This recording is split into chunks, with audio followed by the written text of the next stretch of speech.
My name is read by Orhan Pamuk, originally written in Turkish language in 1998, translated to English by Erdag M. Gognar in 2001. Oraon பாமுக் எழுதிய என் பெயர் சிவப்பு இந்நாவலை பற்றிய கட்டுரை எழுதியவர் திரு பன்சி அவர்கள்.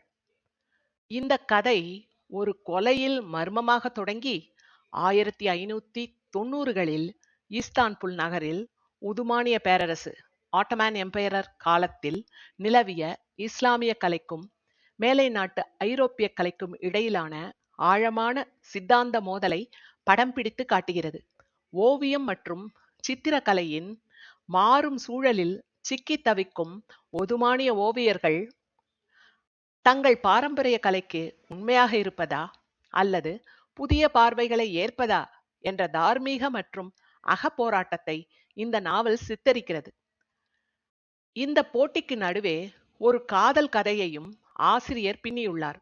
அதோடு ஆண்களின் ஆதிக்கம் நிறைந்த உலகில் பிழைத்திருக்க போராடும் எளிய மக்கள், குறிப்பாக பெண்கள், அவர்களுடைய அவல நிலையையும் அவர் விளக்குகிறார். நாவலில் வரும் கதாபாத்திரங்கள் வாசகர்களிடம் நேரடியாக பேசுவது போன்ற ஒரு நவீனத்துவ கதையாடல் போஸ்ட் மாடர்னிஸ்டிக் பாணியை ஆசிரியர் கையாண்டுள்ளார். அத்துடன் ஒரு கொலை மர்மம் இதில் இணைந்திருப்பது கதையை மிகவும் விறுவிறுப்பாகவும் ஈர்க்கக்கூடியதாகவும் மாற்றுகிறது. தலைமுறையாக கடத்தப்பட்டு வரும் செழுமையான பாரம்பரிய இஸ்லாமிய கலைகளையும் அந்த நேர்த்தியான படைப்புகளுக்கு பின்னால் இருக்கும் உன்னதமான கொள்கைகளையும் ஆன்மீக தொடர்பையும் நாவல் முழுவதும் ஆசிரியர் விவரிக்கிறார். வெவ்வேறு கதாபாத்திரங்களின் விவரிப்புகள் மூலம் இஸ்லாமிய இலக்கியம் மற்றும் கலைகளின் அதிசயமான உலகிற்கு அவர் வாசகர்களை அழைத்துச் செல்கிறார். அதே வேளையில் கலை ஒரு பொழுதும் தேங்கி நிற்க முடியாது என்பதையும், எல்லைகளுக்கு அப்பாற்பட்டு அது வளரும் என்பதையும் அவர் சுற்றி காட்டுகிறார். கலையை எவரும் சொந்தம் கொண்டாட முடியாது. அது அதன் படைப்பாளிகளின் கட்டுப்பாட்டையும் மீறி தன் பாதையில் பயணிக்கும். அது கிழக்கத்திய கலையாகவோ மேல் நாட்டு அழகியலாகவோ எப்படி வெளிப்பட்டாலும் நித்தியமாக நிலைத்திருக்கும்.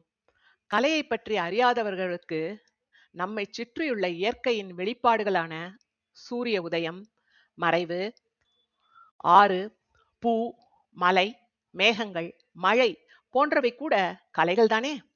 நாவலில் சித்தரிக்கப்பட்டுள்ள கலையின் இந்த வளர்ச்சி மற்றும் பரிணாமம் கிழக்கு மற்றும் மேற்கு ஆகிய இரு கலாச்சார செல்வாக்குகளுக்கு நடுவில் அமைந்துள்ள இன்றைய நவீன துருக்கியின் உருவாக்கத்தையே ஒரு குறியீடாக பிரதிபலிக்கிறது. இந்த நாவல் நம்மிடம் சில நிலையான கேள்விகளை விட்டு செல்கிறது. மனிதர்கள் கலையை உருவாக்குகிறார்களா அல்லது கலை தன்னை வெளிப்படுத்திக் கொள்ள மனிதர்களையும் கருவிகளாக ஊடகமாக தேர்ந்தெடுத்துக் கொள்கிறதா? யாரது தலையீடும் இன்றி கலை தானாகவே இயங்கி தன்னை வெளிப்படுத்திக் கொள்கிறதா?